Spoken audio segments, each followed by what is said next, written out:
आप army chief हैं, but I do not agree with your policy कि आपने फौज को पीटीआई की फौज बना दी है। सारी दुश्मनाम तराजी आप पे हो रही है।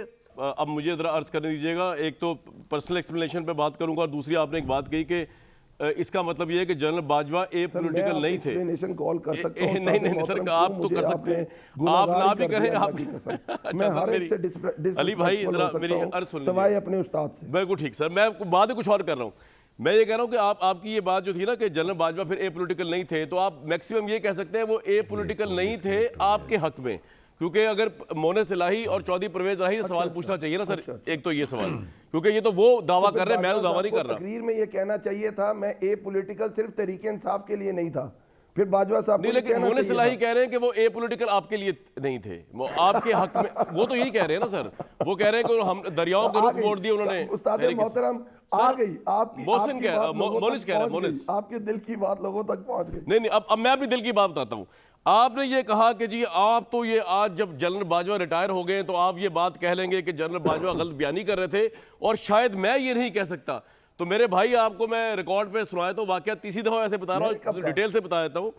जिस वक्त सर सुन ले सर, मैं आपको आपकी जुर्रत को सलाम करते हुए अपनी जुर्रत पेश कर रहा हूँ। सुन तो ले सर, सुन तो ले। जिस वक्त जनरल बाजवा पावर में थे, आप लोग तो आज जुर्रत दिखा रहे हैं ना, जब उनके उतर गई, रिटायरमेंट हो गई है।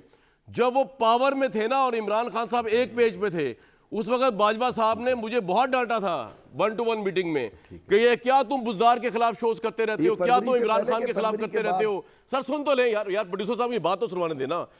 क्या ये बुज़दार के खिलाफ करते रहते हो? इमरान खान एक नेक नियत लीडर। मैंने उनसे कहा कि सर आप आर्मी चीफ हैं, but I do not agree with your policy कि आपने फौज को पीटीआई की फौज बना दी है।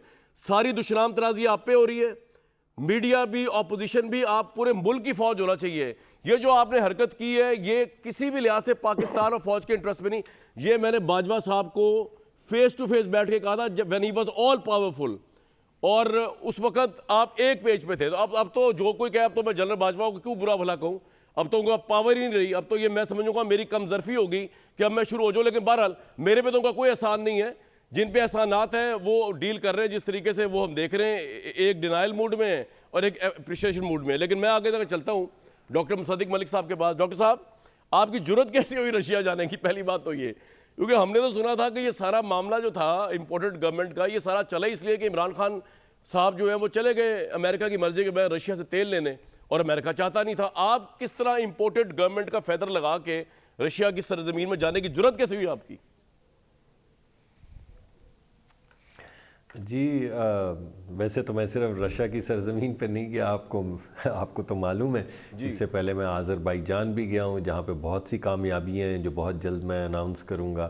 तुर्कमानिस्तान भी गया हूँ, काज़ाख्स्तान भी गया हूँ, कतर भी गया हूँ, यूनाइटेड अरब एमिरेट्स भी गया हूँ। जितने हमारे एनर्जी सेंटर्स हैं, हम चाहते हैं कि लॉन्ग टर्म में पाकिस्तान की सलामती के लिए जो हमारी एनर्जी सिक्योरिटी है उसका हसूल करें। तो जहाँ जहाँ से हमें एनर्जी मिल सकती है हम वहाँ पे जा रहे हैं, लॉन्ग टर्म कॉन्ट्रैक्ट्स करने की कोशिश कर रहे हैं।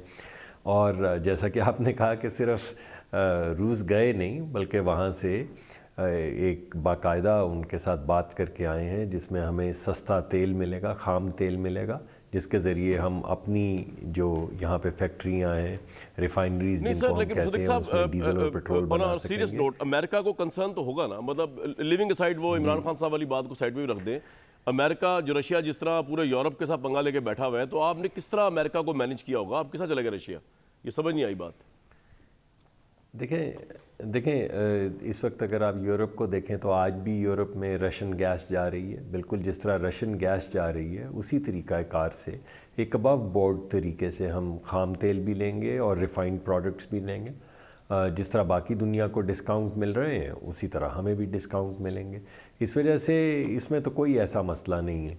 वो पिछले साल तक हम ये सोचते थे, हमें बताया जाता था पिछले 3-4-5 साल में कि दुनिया जो है वो एक ग्लोबल फैब्रिक बन गई है और हम सब उसका हिस्सा हैं। इस वजह से हमें कोयले के तमाम कारखाने बंद कर देने चाहिए।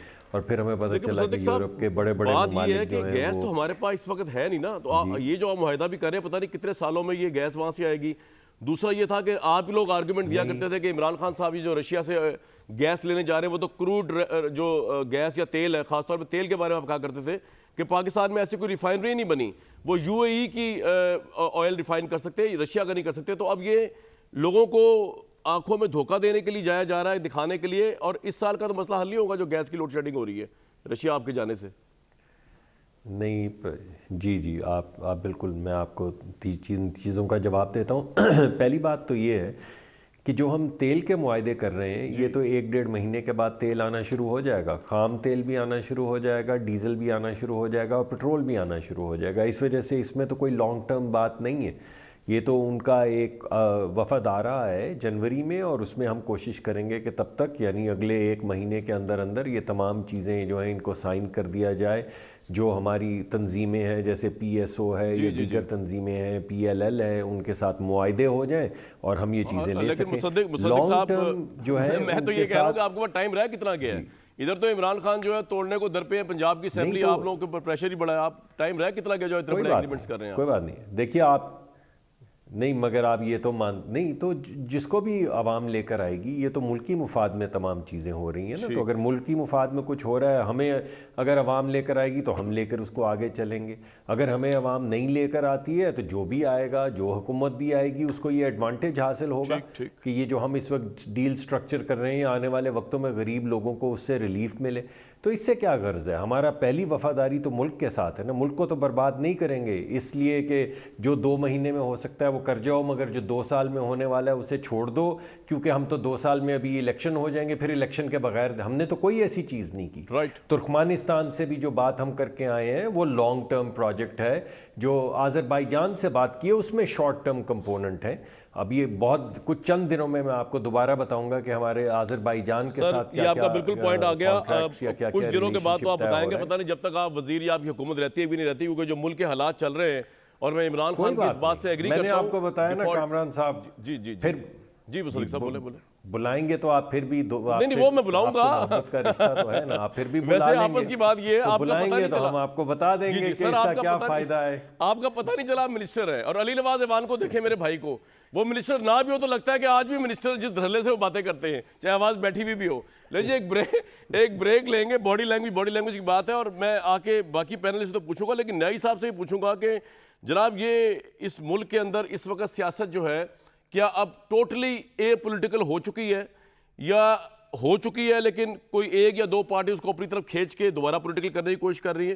क्योंकि पाकिस्तान की अफवाज का फोकस बॉर्डर्स पे रहना चाहिए। अभी भी टेंशन है इंडियन बॉर्डर के साथ, और हमें एक्सपेक्ट करते हैं कि पाकिस्तानी फौज प्रोफेशनली सारा फोकस वहाँ होना चाहिए बजाय इसके कि ये पॉलिटिशियन। तो और अगर फोकस वहाँ पर है तो पॉलिटिशियंस के मसले किस तरह हल होंगे? क्योंकि इमरान खान तो इनके साथ बैठने को तैयार नहीं। ब्रेक के बाद